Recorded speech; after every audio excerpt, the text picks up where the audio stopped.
नमस्ते दोस्तों, share market मुनाफे का एक रोमांचक रोलर कोस्टर। ये एक डायनामिक जगह है जहां समझदार इन्वेस्टर्स अपना वेल्थ बढ़ा सकते हैं और अपना फाइनेंशियल फ्यूचर सिक्योर कर सकते हैं। लेकिन किसी भी अच्छे रोलर कोस्टर की तरह आपको एक गाइड की जरूरत होती है, वो मैं हूं। चलिए मार्केट प्रेडिक्शंस की एक्साइटिंग दुनिया में डुबकी लगाते हैं। मंडे 21 अप्रैल 2025 के लिए निफ्टी और बैंक निफ्टी पर फोकस करते हुए। अब याद रखें, ये कोई जादू की बात नहीं है। ये खुद को नॉलेज से लैस करने, बाजार की ताकतों को समझने और स्मार्ट कैलकुलेटेड डिसीजंस लेने के बारे में है। तो तैयार हो जाइए, अपनी नोटबुक्स निकाल लीजिए और एक वाइल्ड राइड के लिए तैयार हो जाइए।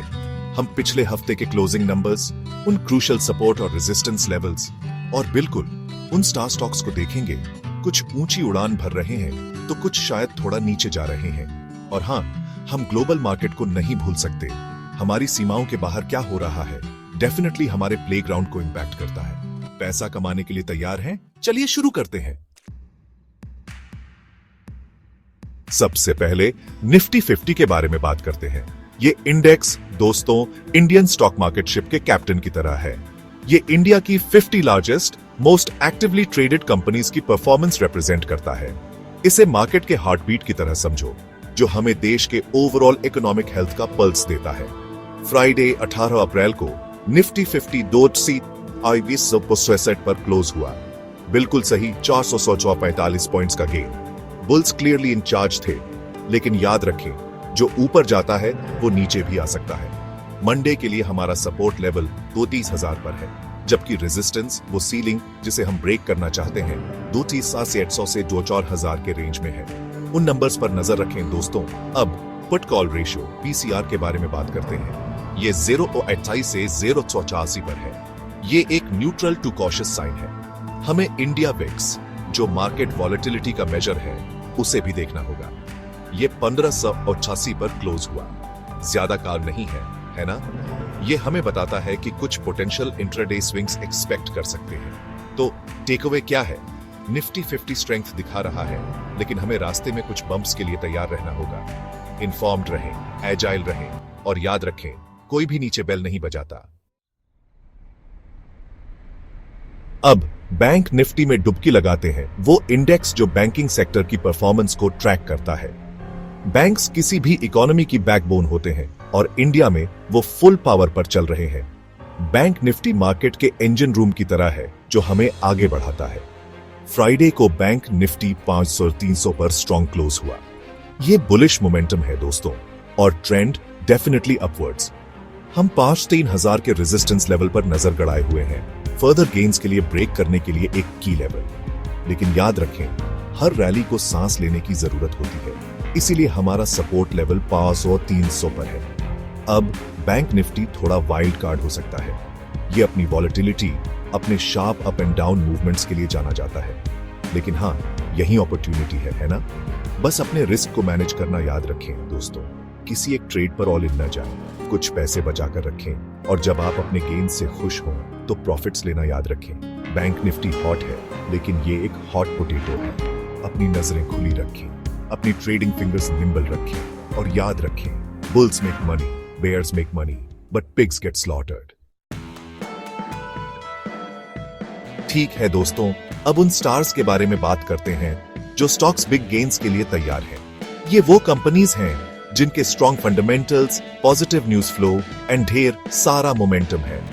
आगे चल रहे हैं भारती एयरटेल, आईसीआईसीआई बैंक, ग्रासिम इंडस्ट्रीज, इटर्नल और सन फार्मा। ये कंपनीज फुल पावर पर चल रही हैं, strong earnings growth, innovative products और एक ब्राइट फ्यूचर के साथ। लेकिन याद रखें दोस्तों, पास्ट परफॉर्मेंस फ्यूचर रिजल्ट्स का संकेत नहीं है। सिर्फ इसलिए कि एक स्टॉक तेजी से बढ़ रहा है, इसका मतलब ये नहीं है कि वो ऊपर जाता रहेगा। हमेशा अपनी रिसर्च करें, अपने रिस्क टॉलरेंस पर विचार करें और याद रखें, buy the rumour, sell the news. Section 5, मंदी के साए, पोटेंशियल मार्केट लैगर्ड्स की पहचान। अब हर विनर के लिए अक्सर एक ऐसा स्टॉक होता है जो ज्यादा अच्छा परफॉर्म नहीं कर रहा। ये वो कंपनीज हैं जो हेडविंड्स का सामना कर रही हैं, चाहे वो इंक्रीज्ड कंपटीशन हो, रेगुलेटरी हर्डल्स हो या सिंपली बैड लक हो।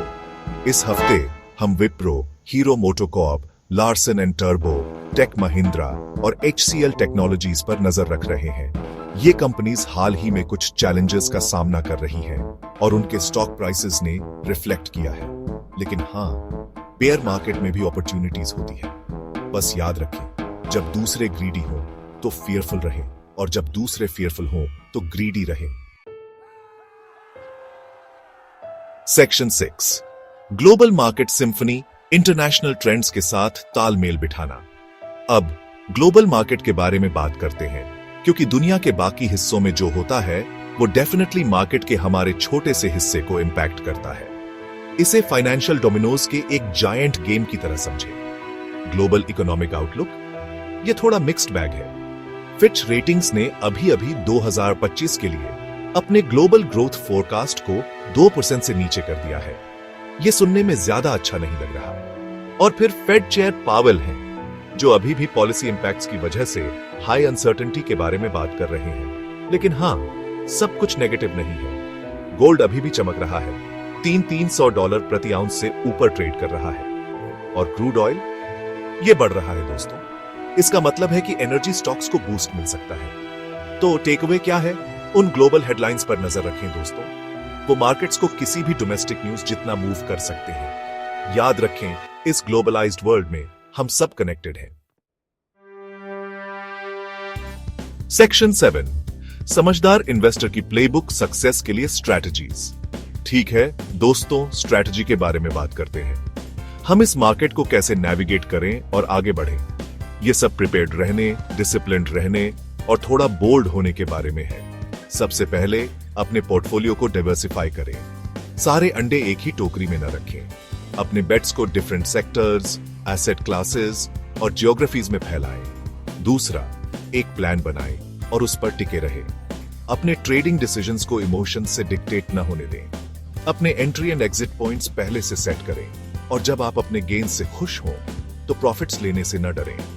और अंत में, प्रोफेशनल एडवाइस लेने से न डरें। अगर आप अपने इन्वेस्टमेंट्स को मैनेज करने में कंफर्टेबल नहीं हैं, तो बहुत सारे क्वालिफाइड फाइनेंशियल एडवाइजर्स हैं जो आपको अपने फाइनेंशियल गोल्स तक पहुंचने में मदद कर सकते हैं। याद रखें दोस्तों, इन्वेस्टिंग एक मैराथन है, स्प्रिंट नहीं। अपनी पेस बनाए रखें, इन्फॉर्म्ड रहें और सीखना कभी बंद न करें।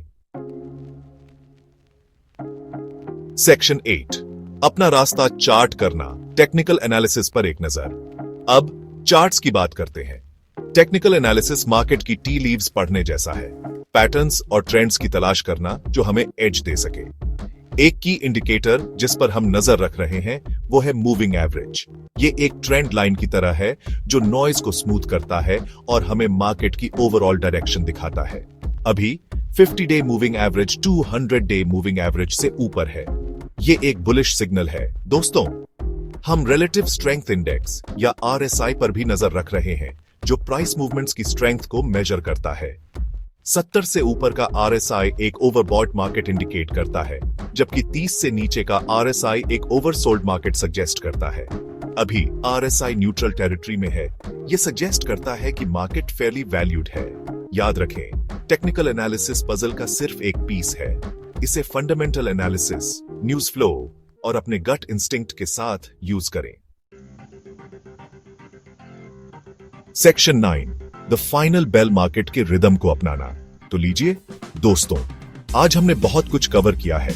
निफ्टी और बैंक निफ्टी के बेसिक्स से लेकर टेक्निकल एनालिसिस की इंट्रिकेसीज तक। लेकिन याद रखने वाली सबसे इंपॉर्टेंट बात यह है कि मार्केट हमेशा मूविंग है, हमेशा इवॉल्विंग है। कल जो काम आया वो आज काम न आए, और आज जो काम आया वो कल काम न आए। की है इन्फॉर्म्ड रहना, एडेप्टेबल रहना और सीखना कभी बंद न करना। जो कुछ भी आपको मिले उसे पढ़ें, एक्सपर्ट्स को फॉलो करें और क्वेश्चंस पूछने से न डरें। मार्केट एक वाइल्ड राइड है, लेकिन ये इनक्रेडिबली रिवॉर्डिंग भी है। तो तैयार हो जाइए, जर्नी का आनंद लें और याद रखें, वॉल स्ट्रीट पर हमेशा पैसा बनाने का मौका होता है,